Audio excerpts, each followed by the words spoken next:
তো তোমরা কিছু বলবে আর আমি সেই কথাটা রাখবো না, সেটা তো হয়। আমরা মাঝে মাঝে প্রত্যেক দিনের একঘেয়ে সাংসারিক কাজ করতে করতে মোটিভেশন হারিয়ে ফেলি। ইচ্ছেই করে না, মনে হয় একঘেয়ে জীবন, মন খারাপ, সব নিয়ে একটা কীরকম নেগেটিভ থট কাজ করে। আবার যখন এই ধরনের ভিডিওগুলো দেখি যে মানুষ কি সুন্দর সব কিছু নিয়ে পরিপাটি করে আছে এবং ওর মধ্যেই ভালো থাকছে, আনন্দ পাচ্ছে এই কাজগুলো করে, তখন কিন্তু সেগুলো দেখে ভীষণ মোটিভেট হই। আমি নিজে তো হই। আর আমি যখন ব্লগ বানানো শুরু করি সেই মোটো নিয়েই আসি ইউটিউবে, যে আমিও ঠিক এই ধরনের ভিডিওই করব, কারণ এই কাজগুলো করতে আমি পছন্দ করি। আজ যে ভিডিওটা তোমাদের শেয়ার করছি সেটা হচ্ছে আমার ইভিনিং টু নাইট রুটিন, যেটা ম্যাক্সিমাম ক্ষেত্রে মানুষের একদম মোটিভেশন আসে না, যে সন্ধ্যের পর আর কাজ করতে ইচ্ছে করে না।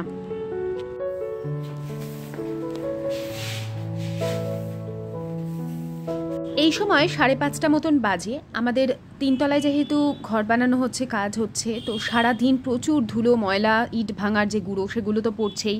মিস্ত্রি দাদারা বারবার ওঠানামা করছে, তো পায়ে পায়ে প্রচুর ধুলো ময়লা আসে। সারাদিনে আমি, আমার শাশুড়ি, যা 3 জনেই বহুবার ঝাড় দিই, তাই জন্যই যতটুকু পরিষ্কার দেখছো আছে। না হলে কী অবস্থা হতে পারে বাড়িতে কাজ হলে সেটা তো বুঝতেই পারছো। আমি সাধারণত সন্ধ্যের পরেই ঝাড়টা দিই, আর এখন অনেকটা ক্লিয়ার আছে, পরিষ্কার করব এখন পুরো সব দিকটা।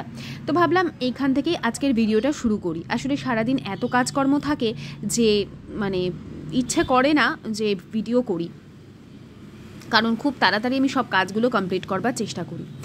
আর এখন এই যে ঝাড় দিচ্ছি, দেখো তোমরা ক্যামেরার আলোতে বুঝতে পারবে কতটা পরিমাণে ধুলো উঠছে। এখন না মুছে কোনো লাভ নেই, কারণ মুছবো, শুকোতে সময় লাগবে, চটি জুতো পরে আবার লোকে উঠবে, আবার সেই কাদা কাদা ছোপ ছোপ হয়ে থাকবে। তাই সন্ধ্যের পর ভালো করে ঝাড় দিয়ে দিই পুরো, মানে এই সিঁড়িটা। এখানে আশিস দাঁড়িয়ে আছে, ওকেই আমি বলছিলাম একটু ক্যামেরাটা ধরো, কারণ স্ট্যান্ড নিয়ে নিও ওঠানামা করতে গেলে না আরও সমস্যা হয়ে যায়। তো সন্ধ্যের পর আমি খুব দ্রুত এবং এনার্জি নিয়ে কিভাবে কাজ করি এবং এনার্জিটা কিভাবে গেইন করি, সব থেকে বড় কথা সেই রুটিনটা আজকে তোমাদের সাথে শেয়ার করছি। খুব তাড়াতাড়ি সব গুছিয়ে ঘরদোর পরিষ্কার করে নিয়ে তারপরে ডিনার বানিয়ে নিয়ে আমি একটু অফিসে যাব। তো সেই জন্য খুব তাড়াতাড়ি কিভাবে কাজ করছি, কি করছি, কি রেসিপি আজকে বানাবো, সেইটাও সব কিছুটাই তোমাদের রুটিন অনুযায়ী এবং সময় অনুযায়ী শেয়ার করছি।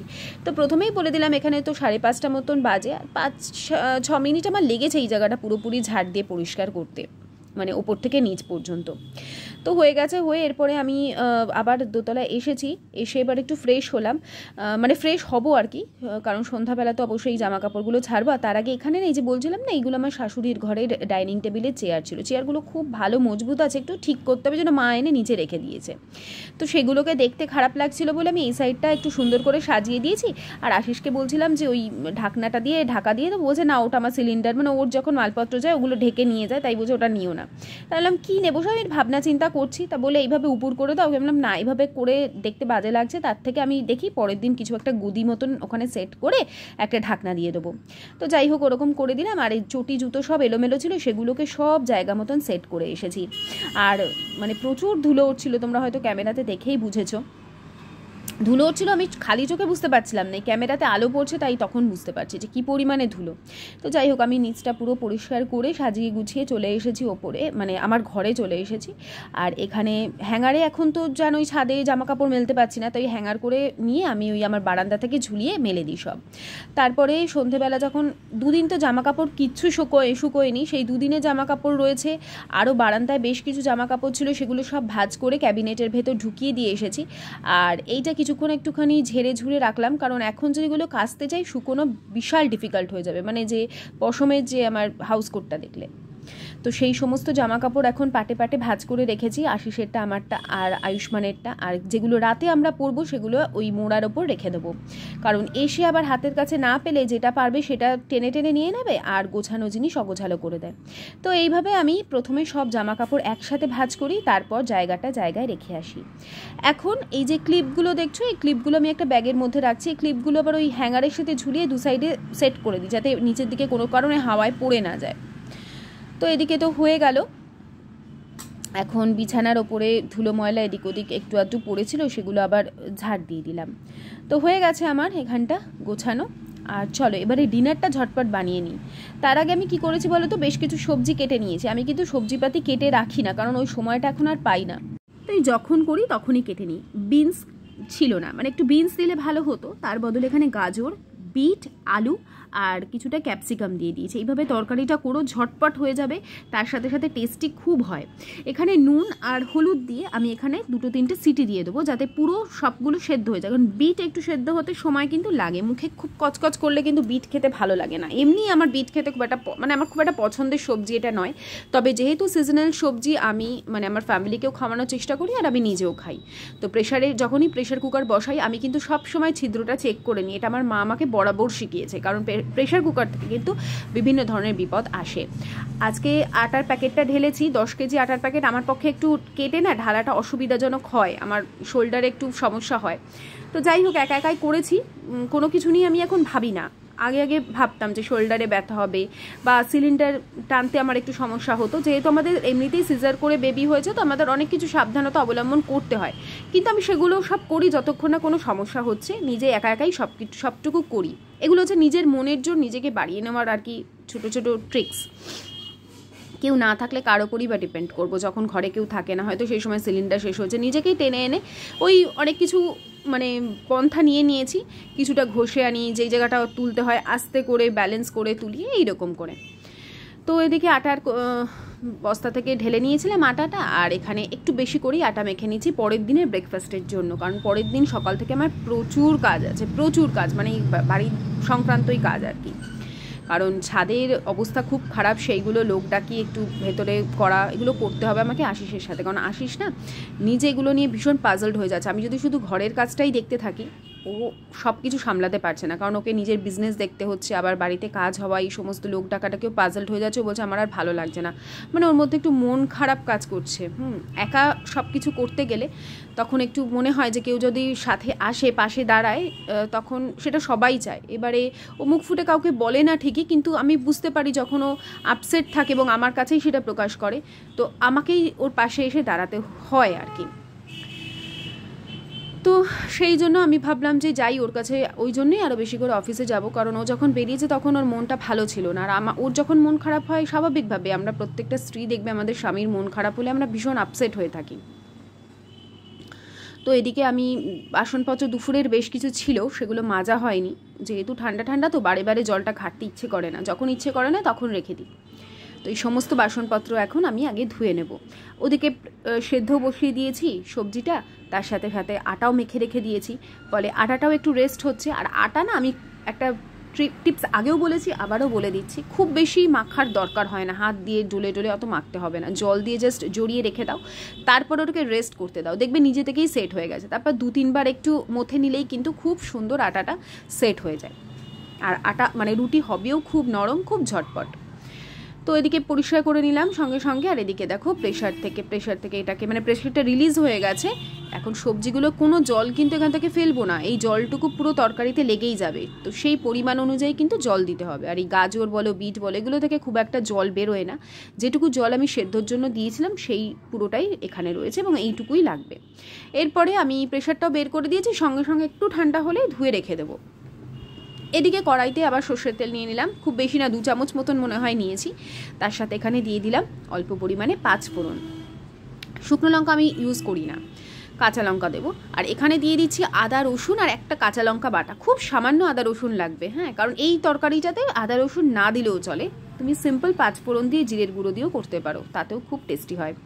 এর সাথে দিয়ে দিলাম একটা মিডিয়াম সাইজের টমেটো কেটে, এর মধ্যে অল্প পরিমাণে লবণ দেবো, তবে একটু পরে দেবো, কারণ আমি সবজিগুলো অলরেডি লবণ দিয়েই সেদ্ধ করেছিলাম, নুন আর হলুদ দিয়ে। তো টমেটোটা হালকা করে ভাজা ভাজা করে নিচ্ছি যতক্ষণ না তার কাঁচা গন্ধটা চলে যাচ্ছে। খুব ভালো করে কষিয়ে নিচ্ছি, আদা রসুনটাও যেহেতু দেওয়া আছে, খুব ফ্লেভারফুল হয়। যারা বিটের তরকারি খেতে পারো না, একবার এভাবে করে খেয়ে বলো কেমন লেগেছে, রুটির সাথে, যাদের রাতে রুটি হয় তাদের জন্য এটা হচ্ছে একদম খুব ভালো রেসিপি, বা ব্রেকফাস্টেও করতে পারো। তারপরে সেদ্ধ করে রাখা সবজিটা পুরোপুরি এখানে দিয়ে দিলাম জল সমেত। 2টো কাঁচা লঙ্কা দিয়ে দিলাম, আয়ুষ্মানেরটা তুলে নিয়ে তারপরে কাঁচা লঙ্কাটা একটু স্ম্যাশ করে দিলেই ঝাল, খুব এখনের যে কাঁচা লঙ্কাগুলো পাওয়া যায় বাজারে খুব ঝাল, তো একটু হাতা দিয়ে দিয়ে স্ম্যাশ করে নিচ্ছি। আর এই জাস্ট খুন্তি 2খানা ধুয়ে এনেছি, তো আর ইচ্ছে করছিল না যে আমি আবার একটা খুন্তি নিয়ে আসি, তো সেই জন্য হাতা দিয়ে করে নিয়েছি। যখন নিজেকে করতে হয় না, সত্যি বলতে মনে হয় বাসনপত্র একটু কমই বের করি। আমার বাসন যে খুব বেরোয় তা না, আবার পরিমাণ মতন বের করিও। এখানে অল্প পরিমাণে চিনি দিয়ে দিলাম, একটু মিষ্টি মিষ্টি হলে ভালো হয়। এমনি বিট গাজর মিষ্টি, তাও খুব একটা মিষ্টি লাগছিল না, মানে যতটুকু প্রয়োজন ততটুকু লাগছিল না, তাই অল্প পরিমাণে মিষ্টি দিয়েছে। জলটাকে ভালো করে টানিয়ে নিচ্ছি, একটু জাস্ট তরকারি একটু রসা রসা মতন হবে, তাতেই ভালো লাগে। লাস্টে দিয়ে দিলাম বেশ কিছুটা গোলমরিচের গুঁড়ো, এটা কিন্তু অবশ্যই দিও, এটা দিলে তার টেস্টটা তো বহুগুণ বেড়ে যাবে। আর গোলমরিচের যে স্মেলটা না, গরম গরম যখন তরকারিটা খাবে খুব ভালো লাগবে। এদিকে আটা অনেকক্ষণ রেস্ট পেয়ে গেছে, একটুখানি ডলে নিচ্ছি। দেখো আটা একদম নরম তুলতুলে তৈরি হয়ে গেছে। আমাকে কোনো এক্সট্রা প্রেশার দিয়ে আটা মাখা এগুলো কিচ্ছু করতে হয় না। এখন তো আটা মাখার মেশিনও পাওয়া যায়, আর রুটি করারও মেশিন পাওয়া যায়, কিন্তু আমার মনে হয় ওগুলো কোনো, তার থেকে মনে হয় আমার নিজে হাতে অনেক বেশি তাড়াতাড়ি হয়ে যায়। তো ব্যাগের মধ্যে থেকে এখন ওই চাকি বেলুনিটা বের করে রেখেছি, এখন এগুলোকে ঝটপট করে রুটিটা করে নেব। সব কিছু হয়ে যাবে মোটামুটি আমার 9টার মধ্যে। তাহলে 5:30 থেকে আমি যদি ভিডিও শুরু করে থাকি, তার মধ্যে তো দেখলে কতগুলো কাজ করলাম, তার মধ্যে অনেক কিছু আবার দেখাইও নি। মাঝখানে তো অনেক কাজ থাকে, সেগুলো কিন্তু তোমাদের সাথে আবার শেয়ারও করিনি। যেমন ঘরে শোকেসটা অগোছালো ছিল, সেটাকে পরিষ্কার করেছি। আয়ুষ্মানের ব্যাগ থেকে বইপত্র বের করে সেগুলোকে ঢুকিয়ে রাখা, এই সমস্ত কিছু স্কিপ করে গেছি। মাঝখানে প্রচুর কাজ থাকে। তারপরে ছিল হচ্ছে ওই ব্যালকনি থেকে জামা কাপড় তুলে আনা, বিছানায় রাখা, জল ভরা, এগুলো সব স্কিপ করেছি ইচ্ছা করি, সেগুলো পরে কখনো শেয়ার করব। আর এই যে এখানে একসাথে না 4টে রুটি সেঁকে নিয়েছি, টোটাল 7টা রুটি হবে, তো 4টে রুটি একসাথে সেঁকে নিয়েছি। আর দেখো প্রত্যেকটা রুটি কিন্তু সুন্দরভাবে ফুলে উঠবে। যখন আমরা শরীরে মনে একদম এনার্জি নিয়ে কাজ করতে উঠি, খুব ঝটপট এবং খুব দ্রুততার সাথে কিন্তু প্রত্যেকটা কাজ আমার হয়ে যায়। এখানে যখন আমি রুটি করছিলাম, তখন দেখো ঘড়িতে কটা বাজে, 9টা বাজতে 10। ঘড়িটা আমি 5-10 মিনিট ফাস্ট করেই রাখি, তার কারণ সকালবেলা আয়ুষ্মানের টিফিন বানানো, এই টাইমটা যদি হাতে দেখি যে এখনও 5-10 মিনিট আছে, ওটা মনে হয় অনেকটা টাইম। তো যখন আমি রুটিটা রাখি ক্যাসারোলের মধ্যে, সেখানে কিন্তু আমি একটা প্লেট দিয়ে নিই, কোনো কাপড় দিই না। প্লেট দিলে তোমাদের ওই রুটির যে ভিজে ভিজে ভাব ওটা হবেও না, আর একদম প্লেটের নিচে সব জলগুলো জমা হবে, খুব ভালো নরম রুটি থাকবে। আর বারবার ওই যে তোমার কাপড়গুলো একটা তেল ছিটে গন্ধ হয়ে যায়, বা কোনো কাপড়ে মানে কাচতে হয়, ধুতেই হয়, সেগুলো করতে হবে না। আর এই যে প্লেটটা এক্ষুনি ধুয়ে রাখলাম সঙ্গে সঙ্গে, এটা কি বলতো, আটাটা ঢেকে রাখা ছিল, তো জাস্ট একটুখানি মেজে তুলে দিলাম। সব বাসন বার করতে গেলে আবার একসাথে জমে যাবে, তো এইভাবেই আমি কাজ করি। আর আটার বাটিটা এখন ভিজিয়ে রেখে দেবো, তাহলে মানে এখন মেজে নিলে অনেক জায়গা আবার দাগ থেকে যেতে পারে। আর এই যে টুকিটাকি তরকারি যেগুলোতে কেটে রাখি, সেগুলো একেবারেই ধুয়ে তুলে দিই। হয়ে গেছে। রাতে তো একবার সাবান দিয়ে আমি গ্যাস মুছি সবসময় শোয়ার আগে, এখন সেটা করব না, এখন যেহেতু একটু বেরোবো তাই ওয়াইপ দিয়ে মানে মুছে দিলাম। কোনো সময় আমি সেটা চা করি যাই করি, হয়ে গেলে সঙ্গে সঙ্গে একবার গ্যাসের ওপরে বা কাউন্টার টপে আমি কিন্তু কাপড় বুলিয়ে নিই। তো ওদিকে রান্নাঘর পরিষ্কার হয়ে গেছে, গ্যাস পরিষ্কারও হয়ে গেছে, সমস্ত কিছু করে নিয়ে ডিনার বানিয়ে নিয়ে এখন বাজে 9টা। আমি রেডি হচ্ছি। সকাল থেকে চুলটা আঁচড়ানো হয়নি, আজকে সানডে ছিল, তো আমি ভালো করে শ্যাম্পু করেছিলাম, সেই জন্য সকাল থেকে চুলটা আঁচড়াইনি, একেবারেই সন্ধে পেরিয়ে রাত হয়ে গেছে। তোমরা দেখছো তো এখন প্রত্যেক সপ্তাহে আমি অয়েলিং করি চুলে, যার ফলে চুলের গ্রোথটা কিন্তু মানে চুলটা বাড়ছেও খুব দ্রুততার সাথে, কিন্তু নিচের দিকটা ফেটে যায়, ওই জায়গাটা যদি কাটিয়ে নিতে পারি চুল আরও দ্রুত বাড়বে, কিন্তু আমি ওই যে কাটাই না। যাবতীয় কাজ সেরে নিয়েছি, এখন বাজে রাত্রি 9:05। এখন একটু যাচ্ছি অফিসের দিকে, আমি আর আয়ুষ্মান, আশিস আছে অফিসে, কাজকর্ম সব সেরে। দাঁড়া, চল চল বাবা, চল চল চল চল চল চল। দেখো বাবা জানা কি এগুলো আমি বুঝি না, এগুলো কি করে খালি এরকম দেখা। আগে হয় আমার এগুলো দেখো। চলো চলো, আর কি করবো, এইসব সম্মান দেওয়া। হ্যাঁ, ওরে বাবা, যা সম্মানীয় কাজ করো তোমরা। এই ধর এটা। তো এই যে আমার কর্তামশাই, আমি বললাম চলো এবারে বেরোনো যাক। অফিসের যে স্টাফ তারও ছুটি টাইম হয়ে গেছে, এই সময় 9:25 9:30 মতন বাজে। এই দেখো রুটি আর যে তরকারিটা বানালাম সেটা, আর একটুখানি ফ্রাইড রাইস ছিল সেটা আশিসকে দিয়েছি, আর স্যালাড কেটে নিলাম, লেবু আর পেঁয়াজ দিয়ে স্যালাড খা, বেশি করে স্যালাড খাবি ভাই, হেলদি অবশ্যই। আর একটু মিষ্টি কিনে আনা হয়েছে। ল্যাংচাটা আধা খাবো, ঠিক আছে, তুই আধা খাস, বাবা আধা খাবে। এই সময় আয়ুষ্মান বলছে যে ও ল্যাংচা নিয়ে এসেছে আর ওর বাবা রসগোল্লা নিয়েছে, বলছে রসগোল্লা ল্যাংচার মধ্যে মাছি পড়েছিল। আমি বললাম বাবাকে নিও না, ভালো লাগছে না, মানে মৌমাছি থাকে না অনেক সময়, ওটা পড়েছিল, সেই নিয়ে বলা বলি করছে। ও একদম না এরম হয়েছে আমার মতনই, বাইরের জিনিস খুব একটা খেতে পছন্দ করে না, তো ওইটা নিয়ে হাসাহাসি করছিলাম। আর এখানে রাতের ফেস ওয়াশ হয়ে গেছে, ব্রাশ করা হয়ে গেছে, আমি একটু মুখে টোনার আর ময়শ্চারাইজার অ্যাপ্লাই করে ভাবলাম যে আজকে রবিবার আছে যেহেতু নখগুলো ভালো করে কেটে একটু শেপ করে নেল পলিশ পরবো, কারণ আজকেই আমি কমেন্ট পেয়েছিলাম আর আমি না ভাবছিলাম অনেক দিন ধরে যে একটু নেল পলিশ পরবো। নখগুলো অনেক বড় হয়ে গেছিলো, কিছুতেই আর শেপ করা হচ্ছিল না, একটু কেটে নিয়ে শেপ না করলে মাঝে মাঝেই কাজ করার সময় নখে লেগে যাচ্ছিলো, ওই জন্য একটু ছোট করে নিলাম। আর আমাকে যারা জিজ্ঞেস করো যে পায়েল এত কাজ করো তারপরেও নখ কেন ভালো থাকে, আমি একটা কথা বলবো, তোমরা যদি মানে লিকুইড ডিশওয়াশার না ব্যবহার করে যদি বার সাবান ইউজ করো, মানে বার যে ভিম বার হয় সেগুলো যদি ব্যবহার করো, নখ কিন্তু ভাঙবে। আমার আগে ভাঙতো, যখন আমি বসে বাসন মাজতাম ওই সাবানের জল পায়ের নখে লেগে লেগে না নখের মানে সাইড থেকে নখগুলো কেটে কেটে যেত, হাতের নখও ভেঙে যেত। তারপর থেকে যবে থেকে আমি লিকুইড ডিশওয়াশার ব্যবহার করতে শুরু করেছি তবে থেকে হাতের নখও ভাঙে না, আর এখন তো বসে মাজতে লাগে না, বাসন কোসন দাঁড়িয়েই হয়ে যায়। তো এই যে অরেঞ্জ কালারেরটা আজকে পরলাম, পায়েও পরবো, তবে পাটা না একটু পেডিকিওর করে নিলে ভালো হতো। আমি কিন্তু ঘরেই পেডিকিওর ম্যানিকিওর সব ঘরেই করি, আমার যে হাতগুলো দেখো না সফট থাকে বা খুব একটা হলদে ছাপ পড়ে না রান্নাবান্না করার পরেও, সেটা কিন্তু এই কারণে পাটা একটু পরিষ্কার করা দরকার ছিল। তোমরা কিছু বলবে আর আমি সেই কথাটা রাখবো না, সেটা তো হয় না। আজকে আমি কমেন্ট পেয়েছি, আজকেই পরে নিয়েছি, খালি আমার কাছে চেরি রেড কালারটা নেই, পরে আমি কিনে নেবো। আমার মনে হয় আমি অনেক দিন ধরেই ভাবছিলাম গো নেল পলিশ পরবো, নেল পলিশ পরবো, আজকে ফাইনালি পরলাম। নেলটা একটু শেপও করে একটু ছোটো করে নিলাম, নাহলে না নখটা ভেঙে মানে আমি ব্যথা পাচ্ছিলাম বারে বারে। কাজ তো করতেই হয় না, কাপড় জামা ধোয়া, বাসন ধোয়া সবই করি। তারপরে সব ক্লিন হয়ে গেছে, রাতের যা যা কাজ করার আমার সব হয়ে গেছে। বাসনপত্র আবার মেজে ধুয়ে সেট করিনি, গামলায় রয়েছে।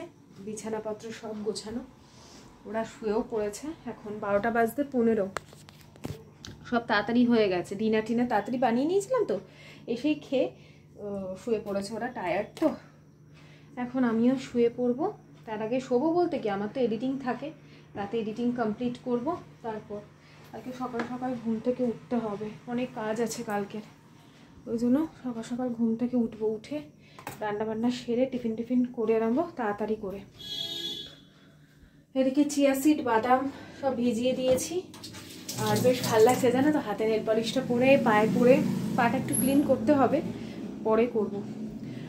আর চলো আজকের মতন ভিডিওটা আমি এখানেই এন্ড করছি বন্ধুরা। যদি ভালো লেগে থাকে লাইক শেয়ার অ্যান্ড সাবস্ক্রাইব। আর কালারটা কেমন লাগছে, এই কালারটা থেকে আমার মনে হলো পায়ে যেটা পরলাম পার্পলটা পরলে বেশি ভালো হতো, কিন্তু আমাকে বলেছো আজকে রেড কালারের পরতে, আর রেডের মধ্যে এই মানে অরেঞ্জটাই আমার মনে হলো যে ঠিক আছে চলো এই কালারটা কিছুটা কাছাকাছি আসবে। বাকি গোল্ডেন আছে, ইয়েলো আছে, পার্পল আছে, অফ মানে এই একদম বিস্কিট কালার, এগুলো আছে, ভালো লাগছে তো। তো চলো আজকের মতন ভিডিওটা এখানেই এন্ড করছি, আবার আসছি আগামীকাল। ততক্ষণের জন্য সকলে খুব ভালো থেকো, tata, bye bye, good night, সায়োনারা।